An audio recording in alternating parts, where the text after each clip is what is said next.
अरे बाप रे। କଣ ରାଜୁ ଲୋକ ଖରାବେଳେ ଚକ୍କର ଖାଇ ପଡ଼ିଯାଉଛନ୍ତି ଆଉ ତୁ ସକାଳେ ଚକ୍କର ଖାଇ ପଡ଼ିଯାଉଛୁ।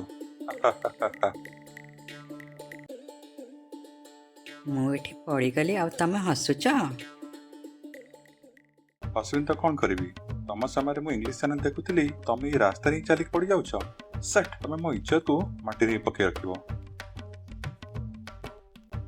ଏ ଏଇଟା ମୋ ନୂଆ ବୁଟ୍। କଣ ନୂଆ ବୁଟୁ?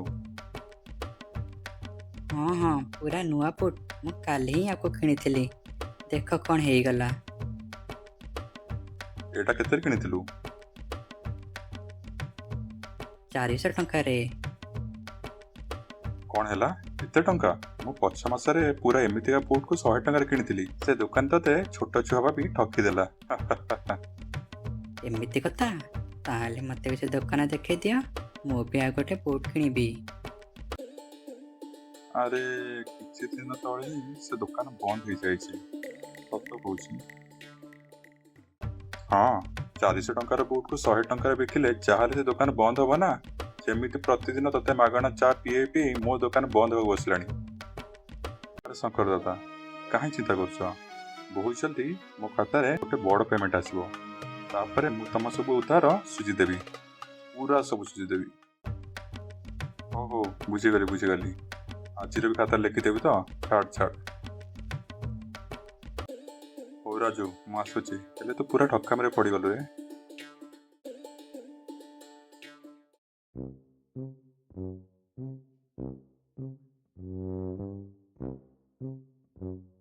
ଆରେ ଦାଦା, ତରଭୁଜ କିଣିକି ଆଣିଲ, କେତେ ପଡ଼ିଲା? 60 ଟଙ୍କା କିଲୋ। କଣ କହୁଛ 60 ଟଙ୍କା କିଲୋ? ବିଲକୁଲ ଠକାମିରେ ପଡ଼ିଗଲ। ହେ। ପଛ ସପ୍ତାହରେ ମୁଁ ଆଠୁ ବଡ଼ ତରଭୁଜ କିଣିଥିଲି 20 ଟଙ୍କାରେ। ଆରେ ତରଭୁଜ ନୁହେଁ, ସେ କଖାରୁ ହେଇଥିବ। ତରଭୁଜ ତ କାଲି ମାର୍କେଟକୁ ଆସିଲା। ଆଚ୍ଛା, ତାହେଲେ କାଲିଠୁ ଆସିଥିବ ବୋଧେ ଆଉ। ନିଜକୁ ବହୁତ ଚାଲାକ ଭାବୁଛି ନାଇଁ? ବିନା ଜାଣି ଅନୁମାନ ମାରୁଥିଲା। 60 ଟଙ୍କା କିଲୋ ଜାଗାରେ 20 ଟଙ୍କା କିଲୋକୁ ମିଳୁଥିଲା।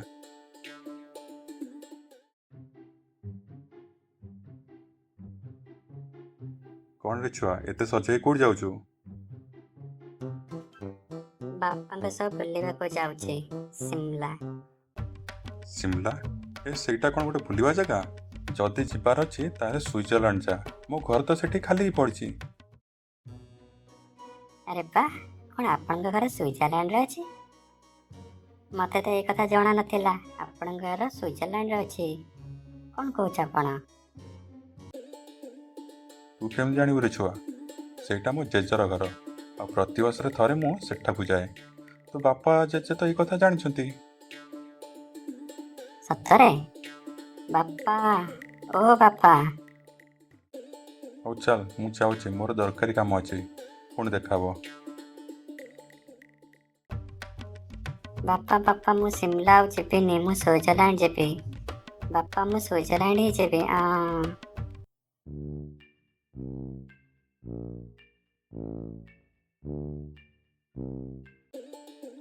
କଣ କହୁଛ ତମେ?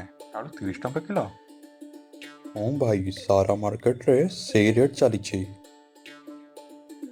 ଏ ଭାଇ, ତମ ଘର କୋଉଠି? ଭରତପୁର। ହେଲେ କଣ ହେଲା ଭାଇ? ଭରତପୁରରେ ହେଇ ମଧ୍ୟ 30 ଟଙ୍କାରେ କିଲୋ କହୁଛ? କଣ ତମେ ମତେ ଜାଣିନ?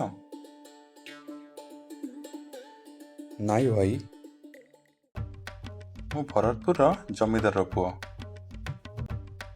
କଣ କହୁଛ ମାଲିକ? ଆପଣ ଦାସବାବୁଙ୍କ ପୁଅ? ପ୍ରଣାମ। ଆପଣ ଦାସବାବୁଙ୍କ ପୁଅ ବୋଲି ମୁଁ ଜାଣିନଥିଲି। ମୋତେ କ୍ଷମା କରିଦିଅ ମାଲିକ, ମୁଁ ଜାଣିନଥିଲି। ଆପଣ ଯେତେ ଯାହା ନେବା କଥା ନେଇଯାଅ।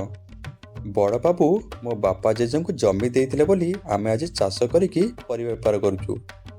ଆପଣଙ୍କ ଯାହା ଇଚ୍ଛା ଆପଣ ନେଇଯାଆନ୍ତୁ ଯାହା ଆପଣଙ୍କ ଇଚ୍ଛା। ଆରେ ବାଃ, ଏ ଅନୁମାନଟା ତ ବିଲକୁଲ ଠିକ୍ ଲାଗିଗଲା। ରାଜୁ, ତୁ ମୋ ସହ କେବେ ବଜାର ଚାଲନା, ପୁଣି ଦେଖିବୁ ନବାବି କାହାକୁ କୁହନ୍ତି। ବିନା ଟଙ୍କାରେ ହିଁ ଟଲି ଭରା ପରିବା ମିଳିଯିବ। ଆଚ୍ଛା, ବିନା ପଇସାରେ ପରିବା? ହଉ, ମୁଁ କାଲି ଆପଣଙ୍କ ସହିତ ନିଶ୍ଚୟ ଯିବି ଆଉ।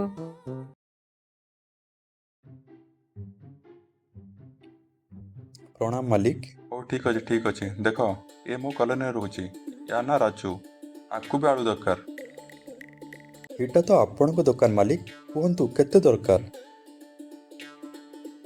ଆଜ୍ଞା 1 କିଲୋ ଆଳୁ ଦିଅନ୍ତୁ। 1 କିଲୋ ନୁହେଁ 2 କିଲୋ ନେଇଯାଆନ୍ତୁ। ପଇସା ଦବାର ବିଲକୁଲ ଆବଶ୍ୟକତା ନାହିଁ। ଆରେ ପା ଏମିତିକା କଥା। ଆରେ ସୋନୁ ଭାଇ ଆପଣଙ୍କ ତ ବହୁତ ଚାଲିଛି ଆଉ। ତମମାନଙ୍କୁ ତ ବିଶ୍ୱାସ ହଉନି ନା, ଆଜି ଦେଖିଲୁ ତ। ହଁ ଆଜି ଆଖିରେ ଦେଖିଦେଲି। ହଉ ଚାଲ ଚାଲ ସେ ଦୋକାନକୁ ଯିବା।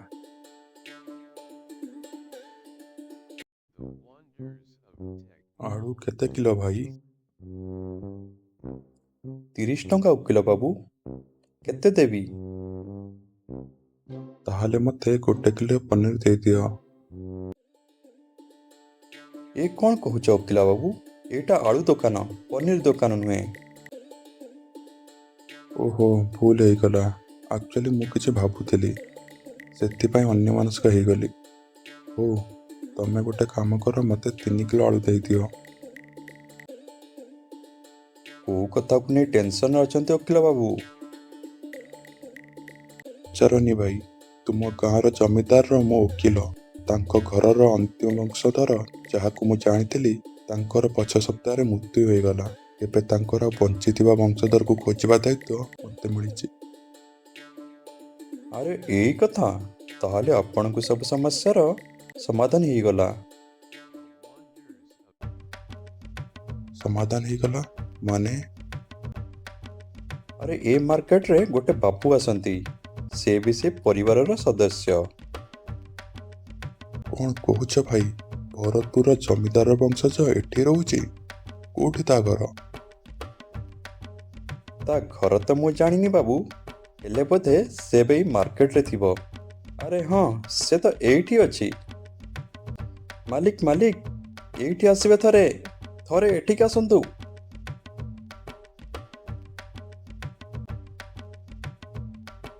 ଏ ଓକିଲ ବାବୁ ଆପଣଙ୍କୁ ଖୋଜୁଛନ୍ତି ମାଲିକ। ମୋତେ ହେଲେ କ'ଣ ପାଇଁ? ଆରେ ଭାଇ, ଆପଣ ମୋତେ ମିଳିଗଲେ ମୋ ଦେହର ଏବେ ଜୀବନ ଆସିଗଲା। ଏବେ ଚାଲନ୍ତୁ ମୋ ସହିତ। ହେଲେ ଆପଣଙ୍କ ସହିତ କୋଉଠି ଯିବି? ନିଜ ଘରକୁ। ଆପଣଙ୍କ ଘରେ ଆପଣଙ୍କ ଛୋଟ ବାବୁ ଆଉ ନାହାନ୍ତି, ଆଉ ଆପଣଙ୍କ ସମ୍ପତ୍ତି ଆପଣଙ୍କ ହାତରେ ଦେଇଦେଲେ ମୋତେ ଯାଇ ମୁକ୍ତି ମିଳିବ। ଚାଲ ଚାଲ ମୋ ସାଥିରେ ଚାଲ। ଆରେ ଆମ ସୋନୁ ଭାଇ ଜମିଦାର, ଏ କଥା ତ ସମସ୍ତଙ୍କୁ କହିବାକୁ ପଡ଼ିବ। ଚାଲ ଚାଲ।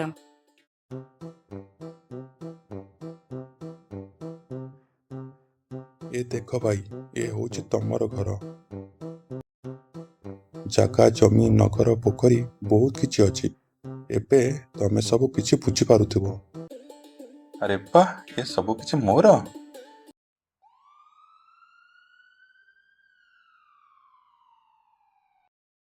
ଆରେ ଓକିଲ ବାବୁ, ଜମିଦାର ବଂଶଧର ମିଳିଲା ଆପଣଙ୍କୁ? ଆଜ୍ଞା ପୋଲିସ ବାବୁ, ଏ ଦେଖନ୍ତୁ, ଏ ହେଉଛି ଜମିଦାରର ଶେଷ ବଂଶଜ। ଆଚ୍ଛା, ଆପଣ ହେଉଛନ୍ତି ତାହେଲେ ଏ ସମ୍ପତ୍ତିର ନୂଆ ମାଲିକ, କୁହ। ଆଜ୍ଞା ଆପଣ କିଛି ସନ୍ଦେହ ଲାଗୁଛି କି ପୋଲିସ ବାବୁ? ଆରେ ନା, ବିଲକୁଲ ନୁହଁ। ଯେତେବେଳେ ଓକିଲ ବାବୁ କହିଦେଲେ, ମୁଁ କାହିଁ ଆଉ ସନ୍ଦେହ କରିବି। ହେଲେ ଆପଣଙ୍କୁ ଥରେ ମୋ ସହ ଥାନା ଯିବାକୁ ପଡ଼ିବ। ଥାନା? ହେଲେ କ'ଣ ପାଇଁ? ଆକ୍ଚୁଆଲି ଏ ଘର ପନ୍ଦାରେ ପଡ଼ିଛି 8 ବର୍ଷ ହେଲାଣି। ଏ ଘରର ଟ୍ୟାକ୍ସ ବାକି ଅଛି 8 ଲକ୍ଷ, ଇଲେକ୍ଟ୍ରିକ୍ ବିଲ୍ ବାକି ଅଛି 2 ଲକ୍ଷ, ଆଉ ଅଲଗା ସବୁ ମିଶି 10,52,000। ମାନେ? ସେସବୁ ସରକାରୀ ହିସାବ ନା, ତାହେଲେ ଏ ହିସାବ ତ ଆଗେ କ୍ଲିୟର କରିବାକୁ ପଡ଼ିବ। ଚାଲ ଏବେ ମୋ ସହ ଥାନା ଚାଲ। ଏସବୁ କ'ଣ କହୁଛନ୍ତି ଓକିଲ ବାବୁ? କ'ଣ କହୁଛନ୍ତି ଇଏ? ମୁଁ କ'ଣ ଜାଣେ ଭାଇ, ମୋ କାମ ଥିଲା ତମକୁ ଖୋଜିବା, ମୁଁ ମୋ ଡ୍ୟୁଟି କରିଦେଲି। ହେଲେ ଏବେ ମୋର କ'ଣ ହବ? ଆରେ ଚାଲନ୍ତୁ ମୋ ସହ, ତାପରେ ଆପେ ଆପେ ଜାଣିଦେବେ କ'ଣ ହେଉଛି ଆପଣଙ୍କ ସହ। ପୋଲିସ ବାବୁ, ମୁଁ ସବୁ ମିଛ କହିଛି ବାବୁ, ସତରେ ମୁଁ ମିଛ କହିଛି ବାବୁ। ମୋ ଦ୍ୱାରା ବହୁତ ବଡ଼ ଭୁଲ ହେଇଯାଇଛି ବାବୁ। ମୋର ଏ ଘର ସହିତ କିଛି ବି ସମ୍ପର୍କ ନାହିଁ ବାବୁ। ବାବୁ ମୁଁ ତାଳଚେରର ସୋନୁ। ତମେ ସୋନୁ ହଉ କି ମନୁ, ସେ କଥା ପରେ ଦେଖିବା। ପ୍ରଥମେ ଚାଲ ମୋ ସହ, ଚାଲ ବସ୍ ଗାଡ଼ିରେ। ଏ କ'ଣ ହେଇଗଲା? ଭଲରେ ଥିଲି ମୁଁ, ହେଲେ ଅଧିକା ଚାଲିକି ପାଇଁ ଏଇ ପରିଣାମ ମିଳିଲା।